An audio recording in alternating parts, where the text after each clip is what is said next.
Donc aujourd'hui, bonjour à toi et bonjour à vous. Donc je voulais vous parler de ce que nous vivons actuellement et du fait qu'il est vraiment temps de commencer à ouvrir les yeux sur l'abus que nous vivons, sur les abuseurs en général. Donc, nous sommes le 26 octobre, pour rappel, 2 jours avant le 28 octobre, qui était déjà prévu bien à l'avance selon nos informateurs. Des personnes qui osent exprimer les choses pour nous permettre de pouvoir nous préparer. L'état des lieux que nous sommes en train de vivre à 2 jours du 28 octobre, c'est que il y a des parties en France où on a mis des sirènes pour rappeler le couvre-feu, qu'il y a des écoles en Belgique, les écoles secondaires qui ne sont pas encore fermées, mais qui vont fermer à partir du 28 octobre, bizarrement, date quand même fatidique. Donc ils vont faire que finalement on est dans un confinement, mais un confinement qui n'est pas clairement dit puisque les autorités belges ne parlent pas de confinement, mais ils ferment tout, le restaurant, les bars, les écoles. Bientôt, à mon avis, ce sera le reste, donc on y arrive pas à pas. Hein, l'histoire de la petite grenouille dans l'eau froide qui se fait chauffer jusqu'à se faire ébouillanter. Il y a le professeur Raoul qui vient d'être interdit de pouvoir administrer le traitement qui fonctionne pourtant. Le professeur Perron qui a aussi eu des interdictions et des remontrances. Nous voyons aussi fleurir des arbres qui ne sont pas des arbres mais des antennes 5G qui ressemblent à des arbres. Il y a eu une photo qui a été prise en Seine-et-Marne, à la gare de la Seine-et-Marne, l'une des gares parce qu'apparemment il y en a plusieurs. Et donc ça, tu pourras le retrouver sur le journal Facebook de Sorties d'emprise. Et donc c'est vers Paris. Je crois que ça s'est fait mi-octobre, donc pendant le couvre-feu. Et puis il y a aussi la disparition du cash. Alors j'ai fait un post, je te mettrai le lien du post, où la personne qui explique la disparition du cash, elle explique exactement ce qui est en train de se passer au niveau de l'abus, au niveau du fait que finalement tout ce que nous ferons, il n'y aura plus aucune intimité. Je t'encourage à la voir, c'est moins de 3 minutes. Alors, qu'est-ce qui se passe? Pourquoi les gens n'ouvrent pas les yeux? Il faut savoir qu'il y a deux choses. La première, c'est que les personnes ne voient pas qu'il n'y a pas de pandémie parce qu'en fait, la majorité des personnes n'ont jamais appris à faire des recherches correctement.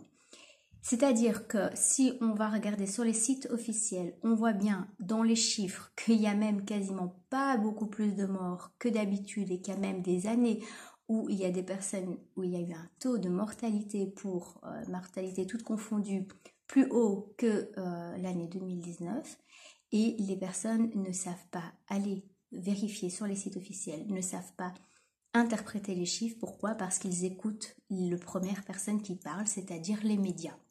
Donc on ne sait pas faire des recherches, on ne sait pas avoir un esprit critique par rapport à ça pour la majorité de la population, ceux qui sont dans la peur et qui vont même jusqu'à, je vois des posts sur Facebook où il y a des personnes qui demandent qu'il y ait encore plus de restrictions, encore plus de maltraitance.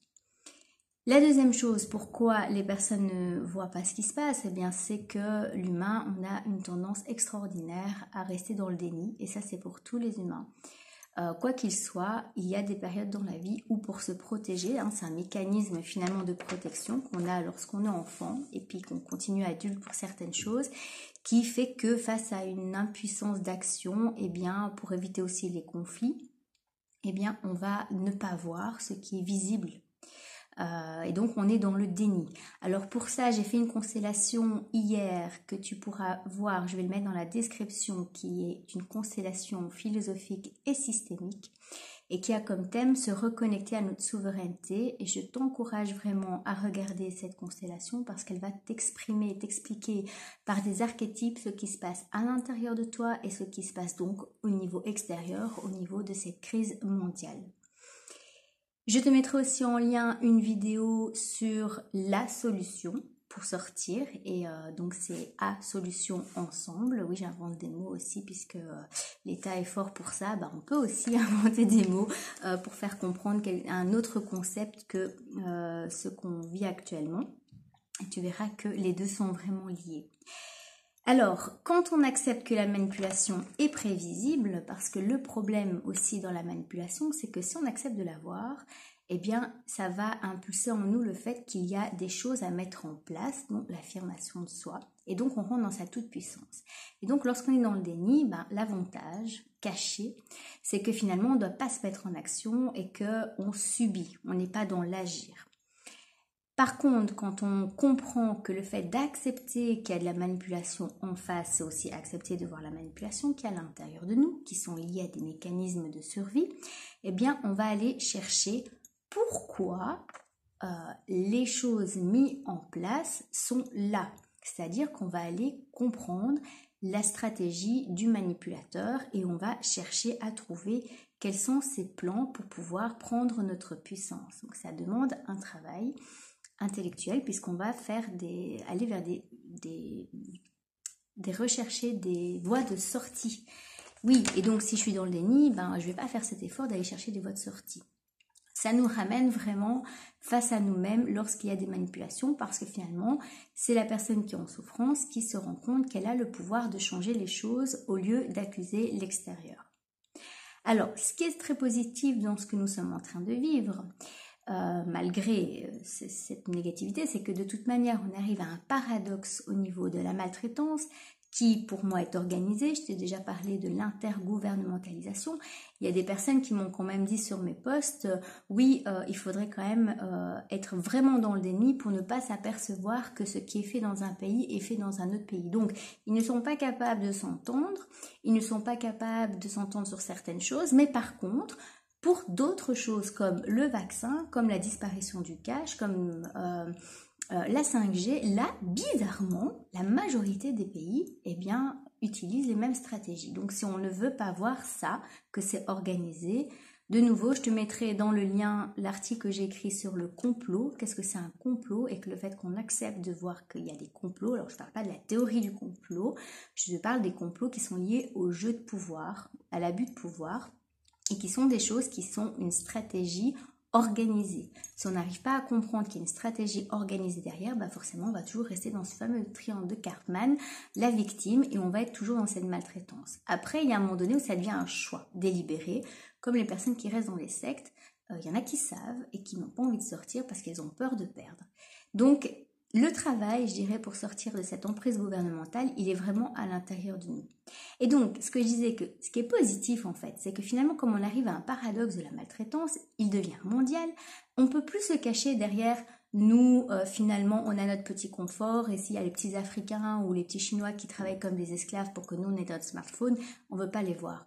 Parce que là, finalement, ce qu'on est en train de vivre, on est tous impactés. Et donc, ce que je trouve au niveau spirituel de positif, c'est qu'on est tous mis face à cette maltraitance mondiale et donc on ne peut plus se voiler la face par rapport à ça et qu'on est face à nous-mêmes. Alors, par rapport à ce qu'on est en train de vivre, selon mes sources, donc de nouveau je ne dis pas d'avoir la vérité, je pense que le fait de te le dire à l'avance te permet de pouvoir te préparer, d'être dans l'acceptation et puis de réfléchir à ce que tu as envie aussi que le monde soit après toute cette crise. Donc de nouveau, je te mettrai les liens dans les descriptions. Donc d'après mes sources, il est possible qu'on vive cette situation pendant plusieurs mois. Il faut savoir, et c'est déjà visible, qu'en Espagne, ils sont partis pour 6 mois de confinement jusqu'au mois de mai. Il faut m'expliquer en quoi un virus, soi-disant dangereux, qui n'est pas vraiment contagieux, ou quand tu vas à l'hôpital, toi tu vas rien voir au niveau des lits parce que tu peux aller au dentiste ou quoi, tu vas voir qu'il n'y a personne qui est jonché par terre. Je pense que ça en avait une grosse épidémie. Les cadavres, on les verrait bien.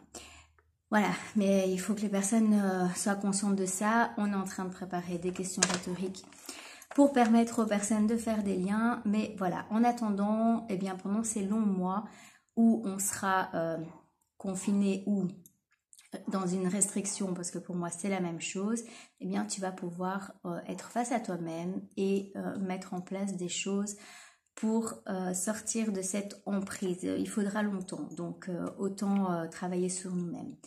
Voilà, donc je vais te mettre dans la description plusieurs liens, dont un article sur comment vérifier l'information, la constellation systémique, comment se reconnecter à notre souveraineté, qui est vraiment une ouverture du champ. On n'a pas été jusqu'à la solution, mais le travail se fera sur plusieurs dimensions. Je te mettrai la vidéo sur l'après-Covid, c'est une vidéo que j'avais faite déjà il y a 6 mois, donc bien sûr toujours d'actualité. Je te mettrai une vidéo sur le parallèle à faire entre les caractéristiques des sectes qui a été exprimée par le gouvernement français et ce qu'on est en train de vivre pour que tu constates effectivement ce qui est en train de se jouer est absolument sectaire. Une vidéo sur la solution de 10 minutes et là tu verras qu'il y a un grand lâcher-prise à mettre en place tout en travaillant constamment sur nous. Je te mettrai la vidéo sur les mécanismes de changement pour comprendre que le chaos qu'on est en train de vivre est nécessaire à une libération. Je parle pas des petits extraterrestres et de ces choses-là, hein, ça moi j'y crois pas. Une vidéo aussi sur, le lien sur la disparition du cash qui est une explication sur mon journal en espérant qu'ils ne l'ont pas encore censuré. Voilà, et alors juste une petite chose de conclusion, c'est que j'ai eu plusieurs commentaires sur ma dernière vidéo sur le pacte du pape. Là, je t'encourage aussi à aller la voir. Eh bien, il y a plusieurs personnes dans la chrétienté ou le christianisme qui sont convaincues que tout ce qu'on est en train de vivre a été mis par la Bible. Je t'encourage aussi à sortir de ces croyances-là parce que si on passe notre temps à attendre un sauveur qui viendra peut-être jamais, on risque de nouveau de rester dans ce fameux triangle de Karpman. Alors voilà, on peut croire à ce qu'on veut, mais c'est pas la peine de prêcher sur ma chaîne YouTube. Moi personnellement, je travaille vraiment sur le présent et il y a moyen aussi au niveau de l'astrologie, toutes choses là, de comprendre un petit peu tout ce qui se passe. Voilà, va chercher ta vérité à toi, mais je te mettrai de nouveau aussi dans la description une des vidéos que mon mari a fait et qui explique aussi en quoi la Bible elle a déjà été en tout cas réalisée et que cette histoire de deuxième accomplissement on le trouve nulle part, donc il n'y a rien qui dit que ce qui a été déjà réalisé dans la Bible va se reproduire de nouveau. Ça c'est une croyance qui n'a jamais été démontré. Voilà, juste pour te dire, ne reste pas dans la victimisation, soit dans le fait d'être acteur de ta vie. Et le travail sur soi, c'est déjà un gros travail. Donc, je t'encourage vraiment à zioter quelques vidéos que j'ai mis dans cette description. Et je te dis à tout bientôt. Voilà, bon travail sur toi, bon courage pour le confinement et regarde les choses positives parce qu'il y a beaucoup de cadeaux aussi à voir quand on est puni dans sa chambre. Voilà, ciao ciao.